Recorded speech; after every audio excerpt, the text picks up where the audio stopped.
Hello everyone. Mood off നമ്മളിൽ പലരും ദിവസവും പല പ്രാവശ്യം ഉപയോഗിക്കുന്ന ഒരു വാക്കാണല്ലേ. ഞാൻ ഇന്ന് ആകെ മൂഡ് ഓഫ് ആണ് എന്നുള്ളതാണ്. എന്തുകൊണ്ടാണ് ഈ മൂഡ് ഓഫ് വരുന്നത്? പല റീസൺസ് കാണും പലർക്കും. ചിലർക്ക് ഒരു കാര്യവും ഇല്ലായിരിക്കും, വെറുതെ ഇരിക്കുമ്പോൾ മൂഡ് ഓഫ് തോന്നും. ചിലർക്ക് ചില റീസൺസ് കാണും അതിന്റെ പിന്നിൽ. അപ്പൊ എന്തൊക്കെ തന്നെ ആയാലും ഈ ഒരു അവസ്ഥ, ഈ മൂഡ് ഓഫ് എന്ന് പറയുന്ന ഒരു സിറ്റുവേഷൻ ഉണ്ടായാൽ എങ്ങനെ നമുക്ക് അതിൽ നിന്ന് പുറത്തു വരാം എന്നുള്ള കാര്യങ്ങൾ നമുക്ക് ഇന്നത്തെ വീഡിയോയിൽ നോക്കാം. How to get rid of a bad mood.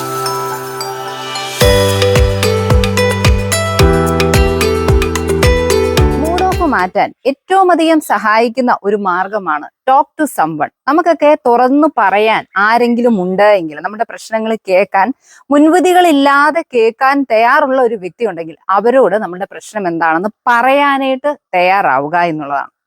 A problem shared is A problem halved എന്നാണ് ഒരു പഴയ ചൊല്ല്. അതായത് നമ്മളൊരു പ്രശ്നം പറഞ്ഞാൽ, മറ്റുള്ളവരോട് ഷെയർ ചെയ്ത് കഴിഞ്ഞാൽ അത് പകുതി തീർന്നു എന്നുള്ളതാണ്.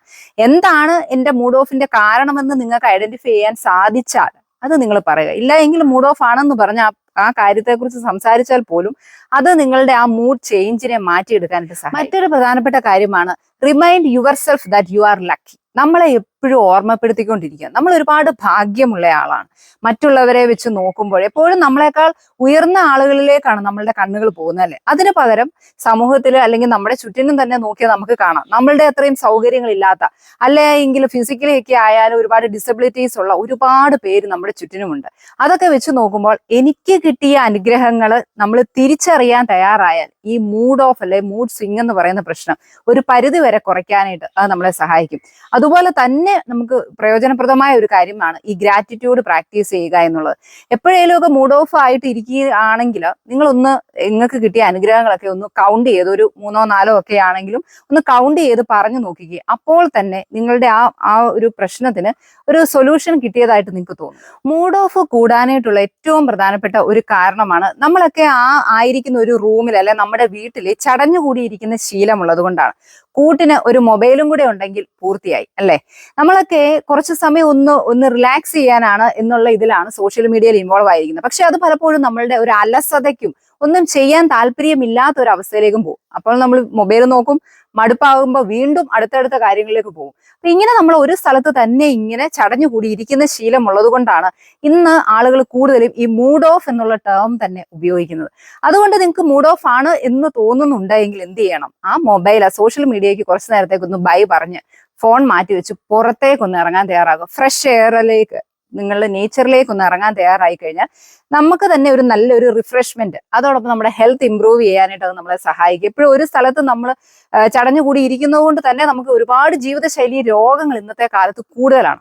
അപ്പോൾ ഈ പുറത്തേക്ക് ഇറങ്ങി കുറച്ചൊക്കെ ഒന്ന് നടക്കാൻ തയ്യാറാകുമ്പോൾ നമ്മുടെ ഹെൽത്തിനും, അതുപോലെ തന്നെ ഹെൽത്ത് എന്ന് ഉദ്ദേശിക്കുമ്പോൾ ഇത് മെന്റൽ ആൻഡ് ഫിസിക്കൽ ഹെൽത്തിന് ഒരുപാട് ബെനിഫിറ്റ് തരും. ഇനി നിങ്ങൾ ഈ പുറത്തേക്ക് ഇറങ്ങാൻ തയ്യാറാകുന്ന ആ ഒരു ടൈം എന്ന് പറയുന്നത് അല്പം സൂര്യപ്രകാശം കൂടെ കിട്ടുന്ന ഒരു ടൈം ആണെങ്കിൽ വളരെയധികം പ്രയോജനമുണ്ട്. ഡബിൾ ബെനിഫിറ്റ് കൊള്ളാൻ നിങ്ങൾ തയ്യാറായി കഴിഞ്ഞാൽ നമ്മളുടെ ബോഡിയിൽ വൈറ്റമിൻ ഡി ഉൽപ്പാദിപ്പിക്കും. അതോടൊപ്പം തന്നെ ഹാപ്പി ഹോർമോൺ ആയ സെറട്ടോണിന്റെ ഉൽപ്പാദനവും കൂട്ടും.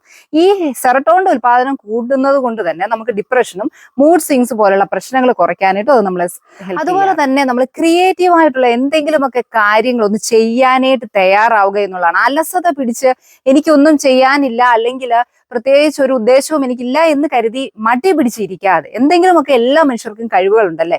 ചിലർക്ക് വരയ്ക്കാനായിരിക്കാം, അല്ലെങ്കിൽ ഗാർഡനിങ് താല്പര്യമുണ്ട്. അങ്ങനെ നമുക്ക് ഇഷ്ടപ്പെട്ട മേഖലകൾ തിരിച്ചറിഞ്ഞ് അതിലേക്ക് ഇൻവോൾവ് ആകാനായിട്ട് തയ്യാറാണ്. ഇങ്ങനെ ക്രിയേറ്റീവ് ആയിട്ടുള്ള കാര്യങ്ങളിലേക്ക് നമ്മൾ ഫോക്കസ് ചെയ്യുമ്പോൾ നമുക്ക് തന്നെ ആ കാര്യങ്ങൾ ചെയ്യാനായിട്ട് ഒരു ഉത്സാഹം തോന്നും അല്ലെ. അതോടൊപ്പം നമ്മുടെ മൂഡ് മാറ്റിയെടുക്കാനായിട്ട് അത് നമ്മളെ ഒരുപാട് ഹെൽപ്പ് ചെയ്യും. കാരണം ഹാപ്പി ഹോർമോൺ ആയിട്ടുള്ള ഡോപ്പമിൻ നമ്മൾ ഇങ്ങനെയുള്ള ഓരോ ആക്ടിവിറ്റിയിൽ ഫോക്കസ് ചെയ്ത് അതിലേക്ക് ക്രിയേറ്റീവായിട്ട് ഇറങ്ങുമ്പോൾ ശരീരത്തിൽ കൂടുതലായിട്ട് ഉൽപ്പാദിപ്പിക്കപ്പെടുന്നതുകൊണ്ട് തന്നെ നമുക്ക് ഒരു സന്തോഷവും ജീവിതത്തിന് ഒരു അർത്ഥവും ഒക്കെ കൂടുതലായിട്ട് തോന്നാനായിട്ട് ഹെൽപ്പ് ചെയ്യാറ്. Create A mood. നമുക്ക് മൂഡ് ഓഫ് ആണെങ്കിൽ അതിന്റെ കാരണം എന്തെങ്കിലും ഉണ്ടോ, അല്ലെങ്കിൽ വെറുതെ ആണോ തോന്നുന്നത്, ഇതൊക്കെ കണ്ടുപിടിക്കേണ്ട ഉത്തരവാദിത്വം നമുക്ക് തന്നെയാണ് അല്ലെ. മൂഡ് ഓഫ് ആണെന്ന് നമ്മൾ എപ്പോഴും പറഞ്ഞുകൊണ്ട് നടക്കാതെ വെറുതെ ഇരിക്കുന്നതുകൊണ്ടാണോ, ഒന്നും ചെയ്യാത്തത് കൊണ്ടാണോ, അല്ലെങ്കിൽ എന്തെങ്കിലും ഒരു കാര്യം എനിക്ക് നേടാൻ കഴിയാത്തത് കൊണ്ടാണോ ഇങ്ങനെയുള്ള ഒരു സിറ്റുവേഷൻ ഉണ്ടായേക്കുന്നതെന്ന് നമ്മൾ തിരിച്ചറിയുക. ഇനി അങ്ങനെ ആണെങ്കിൽ പോലും അതിനെ ഓവർകം ചെയ്യാനുള്ള കാര്യങ്ങൾ കണ്ടെത്തേണ്ട ഉത്തരവാദിത്വം നമുക്ക് തന്നെയുണ്ട്. നമ്മുടെ മൂഡ് എലവേറ്റ് ചെയ്യുന്ന കാര്യങ്ങൾ അത് ഓരോരുത്തർക്കും ഓരോന്നായിരിക്കും അല്ലെ. നമുക്കൊരു ടിപ്പിക്കൽ ആയിട്ട് ഒരു കാര്യത്തിലേക്ക് നിങ്ങൾ ഫോക്കസ് ചെയ്യുന്ന പറയാൻ പറ്റില്ല. ഇപ്പൊ ഉദാഹരണത്തിന് ചില വ്യക്തികൾക്ക് മ്യൂസിക് ഭയങ്കര ഇഷ്ടമാണ്, പാട്ട് കേൾക്കുന്നത് ഒരുപാട് ഇഷ്ടമുള്ളവരുണ്ട്, പാട്ട് പാടാൻ ഇഷ്ടമുള്ളവരുണ്ട്. അപ്പൊ ഇങ്ങനെയൊക്കെയുള്ള ആക്ടിവിറ്റീസ് നമ്മൾ തന്നെ തിരിച്ചറിയുക. അപ്പൊ പാടാൻ ഇഷ്ടമുള്ളവർ അല്ലെ പാട്ട് കേൾക്കാൻ ഇഷ്ടമുള്ളവരാണ് നിങ്ങൾക്ക് ഏറ്റവും ഫേവറേറ്റ് ആയിട്ടുള്ള മ്യൂസിക് മൂഡ് ഓഫ് ആണെന്ന് തോന്നുന്ന ആ ടൈമിൽ ഒന്ന് വെച്ച് അതിന്റെ കൂട്ടത്തിലൊക്കെ ഒന്ന് മൂളി നോക്കിക്കേ. നല്ല ഒരു റിഫ്രഷ്മെന്റ്, അല്ലെങ്കിൽ ആ അത്രയും സമയം നിങ്ങൾ എന്തൊരു സിറ്റുവേഷനിലായിരുന്നോ അതിൽ നിന്ന് പെട്ടെന്ന് ഒരു റിലാക്സേഷനിലും ഒരു സന്തോഷത്തിലേക്കും ഒക്കെ കൊണ്ടുചെന്ന് എത്തിക്കാനായിട്ട് അത് നമ്മളെ സഹായിക്കും.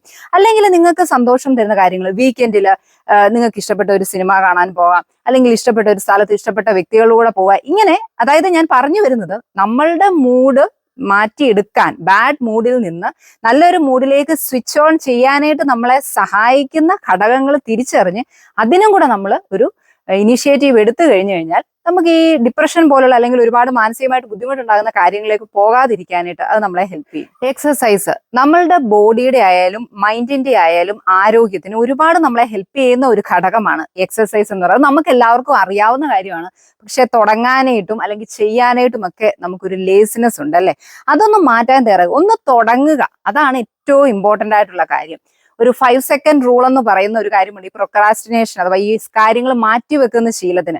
അതായത് എന്തെങ്കിലും ഒരു കാര്യം നിങ്ങൾക്ക് എക്സസൈസ് ചെയ്യുന്നത് നല്ലതാണ്, നാളെ മുതൽ ചെയ്യാമെന്ന് കരുതുന്നു, പിറ്റേ ദിവസം നിങ്ങൾ രാവിലെ എഴുന്നേൽക്കുന്നു, അന്നേരം ഇനി ടൈം ഇല്ല വൈകുന്നേരം ആകട്ടെ എന്നാണ് നിങ്ങൾ ചിന്തിക്കാൻ പോകുന്നതെങ്കിൽ 5 സെക്കൻഡ് റൂൾ അനുസരിച്ച് ആ 5 സെക്കൻഡിനുള്ളിൽ നിങ്ങൾ ചെയ്യാൻ ഉദ്ദേശിക്കുന്ന കാര്യം ചെയ്യുക എന്നുള്ളതാണ്. വളരെ ഹെൽപ്ഫുൾ ആയിട്ടുള്ള ഒരു കാര്യമാണ്. ഈ എക്സസൈസ് ചെയ്യാൻ മടിയുള്ള ആളാണെങ്കിലും നിങ്ങൾ ഇത് തന്നെ ചെയ്യാൻ തീരുമാനിച്ചാൽ 5 സെക്കൻഡിനുള്ളിൽ അത് നിങ്ങൾ സ്റ്റാർട്ട് ചെയ്യുക. ചെയ്തു തുടങ്ങിക്കഴിഞ്ഞാൽ നമ്മൾ അത് തുടരും, അല്ലെ അത് നമ്മുടെ ഒരു ശീലമാണ്. നെക്സ്റ്റ് ഡേയും നിങ്ങൾ ഇത് തന്നെ ചെയ്യുക. കാരണം അത്രമാത്രം നമ്മുടെ ലൈഫിൽ നമുക്ക് ബെനിഫിറ്റ് ഉണ്ടാക്കുന്ന ഒരു കാര്യമാണ് എക്സസൈസ്. ഹാപ്പി ഹോർമോൺസുകൾ എല്ലാം തന്നെ റിലീസ് ചെയ്യാനായിട്ട് ഈ എക്സസൈസ് നമ്മളെ ഹെൽപ്പ് ചെയ്യുന്നുണ്ട്. അതോടൊപ്പം തന്നെ ചിരിക്കാൻ തയ്യാറാകുക അല്ലെ. നമുക്കൊക്കെ മടിയുള്ള ഒരു കാര്യമാണ് ചിരിക്കാൻ.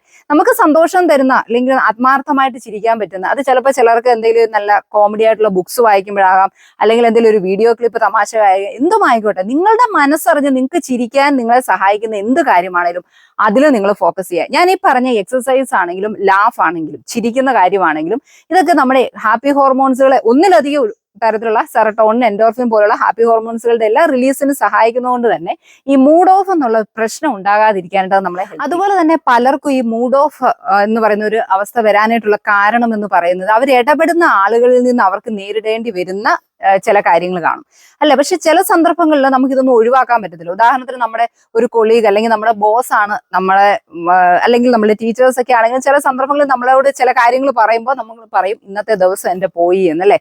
അപ്പൊ അങ്ങനെയുള്ള സിറ്റുവേഷനിൽ നമ്മൾ മനസ്സിലാക്കേണ്ട ഒരു കാര്യം, അവര് നമ്മളെ കുറിച്ച് പറയുന്ന കാര്യം അത് കൺസ്ട്രക്റ്റീവ് ആണോ, ആ ക്രിറ്റിസിസം കൺസ്ട്രക്റ്റീവ് ആണോ ഡിസ്ട്രക്റ്റീവ് ആണോ എന്ന് നമ്മൾ ഒന്ന് ചെക്ക് ചെയ്യുക. ഒരല്പസമയം ഒന്ന് ആലോചിക്കുക, എനിക്ക് എന്തെങ്കിലും മാറ്റം വരുത്താനുള്ള കാര്യമാണോ ഇവർ പറയുന്നത്. അങ്ങനെയാണ് അതിൽ നിന്ന് ആ ഒരു പോയിന്റ് മാത്രം ഒന്ന് എക്സ്ട്രാക്ട് ചെയ്തെടുക്കാൻ ശ്രമിക്കുക. ഓക്കെ, ഇന്ന ഒരു കാര്യം ഇമ്പ്രൂവ് ചെയ്യണം, നെക്സ്റ്റ് ടൈം ഞാൻ ശ്രദ്ധിക്കുന്നു. നേരെ മറിച്ച് ചിലരുണ്ടല്ലേ നമ്മളെ മനഃപൂർവ്വം താഴ്ത്തി കെട്ടാൻ വേണ്ടിയിട്ട് എപ്പോഴും ഇങ്ങനെ കുറ്റം പറയുകയും പരിഹസിക്കുകയും ചെയ്യുന്നത്. ഇത് ആണെന്ന് നമ്മൾ തിരിച്ചറിഞ്ഞു കഴിഞ്ഞാൽ എന്ത് ചെയ്യണം, അതിനെ നമ്മൾ അവോയ്ഡ് ചെയ്യാനായിട്ട് പഠിക്കണം. അപ്പൊ ഇങ്ങനെയുള്ള ഒരു കാര്യം കേട്ട് കഴിഞ്ഞാൽ സ്വാഭാവികമായിട്ടും നമുക്ക് ഒക്കെയും എന്താണ് ആകെ അന്നത്തെ ഒരു ദിവസം ചിലപ്പോൾ കുറെ ദിവസത്തേക്ക് ആ ഒരു ചിന്ത മതി നമ്മളുടെ മൂഡ് ആകെ താളം തെറ്റിപ്പോയിട്ടുണ്ട്. അങ്ങനെയുള്ള സിറ്റുവേഷനിൽ അവർ ആ കാര്യം പറഞ്ഞുകൊണ്ടിരിക്കുമ്പോൾ തന്നെ ഞാൻ വളരെ സിമ്പിൾ ആയിട്ടൊരു ടിപ്പ് പറയാണ്. നമുക്ക് വേണമെങ്കിൽ ഇങ്ങനെ അങ്ങ് ആ കാര്യം, അതായത് എന്റെ മൈൻഡിലേക്ക് ഞാൻ ഈ ആവശ്യമില്ലാത്ത കാര്യത്തെ കേട്ടുന്നില്ല എന്ന് നമ്മളെ തന്നെ ഒന്ന് പഠിപ്പിക്കാൻ വേണ്ടിയിട്ട് ഒന്ന് റബ്ബ് ചെയ്യുക, ഒന്ന് നെറ്റിയിലൊക്കെ ആണെങ്കിലും ഒന്ന് നമ്മൾ തിരുമ്മി അതിനെ ഒന്ന് ഇറേസ് ചെയ്ത് കളയുക എന്നുള്ള വളരെ സിമ്പിൾ ആയിട്ട് നിങ്ങൾ ചിലപ്പോൾ ഒരു പക്ഷേ കേട്ടിട്ടുണ്ടായിരിക്കും, പക്ഷെ വളരെ എഫക്റ്റീവ് ആയിട്ടുള്ള ഒരു ടിപ്പാണത്. അപ്പൊ ക്രിറ്റിസിസം ഡിസ്ട്രക്റ്റീവ് ആണ് എങ്കിൽ നിങ്ങളിലേക്ക് അത് വരുമ്പോൾ എന്റെ മൈൻഡിലേക്ക് ഞാനത് സ്വീകരിക്കുന്നില്ല എന്ന് നിങ്ങളെ പ്രൂവ് ചെയ്യാൻ വേണ്ടി നിങ്ങൾ ആ നിങ്ങളുടെ നെറ്റിയിലാണല്ലോ ഒന്ന് റബ്ബ് ചെയ്ത് ഇത് എന്നെ ബാധിച്ചിട്ടില്ല എന്നുള്ള രീതിയിലുള്ള ഒരു കാര്യം. ഒരിക്കലും അവരെ ഇൻസൾട്ട് ചെയ്തുകൊണ്ടാവരുത്, ഇത് നമ്മൾ മാത്രം അറിയാവുന്ന ഒരു സീക്രട്ട് ആണ്, പക്ഷെ നമുക്ക് ഒരുപാട് ഹെൽപ്ഫുൾ ആയിട്ടുള്ള കാര്യമാണ്. അപ്പൊ ഞാൻ ഈ പറഞ്ഞ നമ്മളുടെ മൂഡ് ഒന്ന് എലിവേറ്റ് ചെയ്യാനായിട്ട് അല്ലെങ്കിൽ ആ ബാഡ് മൂഡ് മാറ്റിയെടുക്കാൻ പറയുന്ന കാര്യങ്ങളൊക്കെ ഇതിൽ ഈ എക്സസൈസ് അല്ലെങ്കിൽ നമ്മുടെ കാര്യത്തിൽ കൂടുതൽ ഫോക്കസ് ചെയ്യുക, ഇങ്ങനെയുള്ള കുറച്ച് കാര്യങ്ങൾ എന്നൊക്കെ പറയുന്നത് നമുക്ക് നമ്മുടെ റുട്ടീനിന്റെ ഒരു ഭാഗമാക്കി മാറ്റിയെടുക്കാനായിട്ട് സാധിക്കുന്ന കാര്യമാണ് അല്ലെ. അപ്പൊ നമ്മുടെ റുട്ടീൻ എന്ന് പറഞ്ഞു കഴിഞ്ഞാൽ ഒരു സീരീസ് ഓഫ് ഹാബിറ്റ്സ് ആണ്. നമ്മൾ എന്നും ചെയ്യുന്ന കുറേയേറെ ഒരു ഓർഡർ കാണും. നമ്മൾ പലർക്കും മിക്കവർക്കും തന്നെ ഒരു ഓർഡർ കാണും ചെയ്യുന്നത്. അതിനെയാണ് ഈ റുട്ടീൻ എന്ന് പറയുന്നത്. ഉദാഹരണത്തിന് നിങ്ങൾ രാവിലെ ഇപ്പൊ 5 മണിക്ക് എഴുന്നേക്കുന്നു, 5 മണിക്ക് എഴുന്നേക്കുന്നു, നിങ്ങളുടെ ഡെയിലി കാര്യങ്ങൾ നിങ്ങൾ നോക്കുന്നു, അതിനുശേഷം എക്സസൈസ് ചെയ്യുന്നവരാണ് ചെയ്യുന്നത്. അപ്പൊ ഈ ഒരു സീക്വൻസ് എന്നും ഫോളോ ചെയ്യുമ്പോൾ അതാണ് റുട്ടീൻ എന്ന് പറയുന്നത്. അപ്പൊ ഹാബിറ്റ് എന്ന് പറഞ്ഞാൽ നിങ്ങളുടെ എന്തെങ്കിലും ഒരു ശീലമായിരിക്കും. ചിലപ്പോൾ നിങ്ങൾക്ക് സ്മോക്കിംഗ്, പുക വലിക്കുന്ന ശീലമാകാം. ഞാൻ പറയുന്നത് ഇപ്പോൾ പറയുന്നത് ബാഡ് ഹാബിറ്റ്സ് ആണ്. അതല്ലാതെ നമുക്ക് ഓരോരോ ഹാബിറ്റുകളുണ്ട്. അല്ലെങ്കിൽ ഇപ്പൊ നഖം കടിക്കുന്ന ശീലമുള്ളവരാണ് അത്. അപ്പൊ ഇങ്ങനെയുള്ള ഹാബിറ്റുകളാണെങ്കിൽ നമുക്ക് ചേഞ്ച് ചെയ്യാൻ അല്പം ഡിഫിക്കൽട്ടാണ്. നേരെ മറിച്ച് റുട്ടീനിൽ നമ്മൾ മാറ്റം വരുത്തിയാൽ, അതായത് നമ്മൾ ഈ എന്നും ചെയ്യുന്ന ഓർഡറിൽ ചില കാര്യങ്ങൾ നമ്മൾ പുതിയതായിട്ട് ആഡ് ചെയ്ത് കഴിഞ്ഞാൽ അത് നമ്മുടെ ഹാബിറ്റിനെ മാറ്റിയെടുക്കാനായിട്ട് സഹായിക്കും. അതുകൊണ്ട് ഈ മൂഡ് ഓഫ് ആയിട്ട് ഞാൻ എൻ്റെ മൂഡ് മാറ്റുന്ന കാര്യങ്ങളിലേക്ക് ഫോക്കസ് ചെയ്യുക എന്ന് കരുതാതെ, അങ്ങനെ ഒരു സിറ്റുവേഷനിലേക്ക് പോകാതിരിക്കാനുള്ള കാര്യങ്ങൾ നമ്മൾ ചെയ്തു തുടങ്ങുക എന്നുള്ളതാണ് ഏറ്റവും അത്യാവശ്യം. അതായത് ഞാൻ പറഞ്ഞു വരുന്നത്, ഈ റുട്ടീനിന്റെ ഭാഗമായിട്ട് നമ്മുടെ ഡെയിലി ഉള്ള കാര്യങ്ങളിലേക്ക് നമ്മൾ ഈ പറഞ്ഞ പോലെ എക്സസൈസ്, അല്ല എങ്കിൽ നമുക്ക് ഇഷ്ടപ്പെട്ട കാര്യങ്ങളിലേക്കൊക്കെ സമയം മാറ്റി വെച്ച്, നമ്മുടെ ജോലിക്കൊക്കെ ഓഫീസിൽ പോകുന്നവരാണെങ്കിൽ അതിനു മുമ്പ് നമുക്ക് ഇഷ്ടമുള്ള ഒരു പെയിന്റിങ് ചെയ്യുന്ന ഇഷ്ടമാണ്, അല്ല എങ്കിൽ ഒന്ന് പറമ്പിലൊക്കെ ജോലി ചെയ്യാൻ താല്പര്യമുള്ളവരാണ്. അപ്പൊ അതിനൊക്കെ വേണ്ടി കുറച്ച് സമയം അത് നിങ്ങളുടെ ഒരു ഡെയിലി റുട്ടീന്റെ ഭാഗമാക്കി എടുത്താൽ അത് നിങ്ങളുടെ ഒരു നല്ല ഹാബിറ്റ് ആയിട്ട് ഡെവലപ്പ് ചെയ്തെടുക്കാൻ നിങ്ങളെ സഹായിക്കും. Be happy, B confident.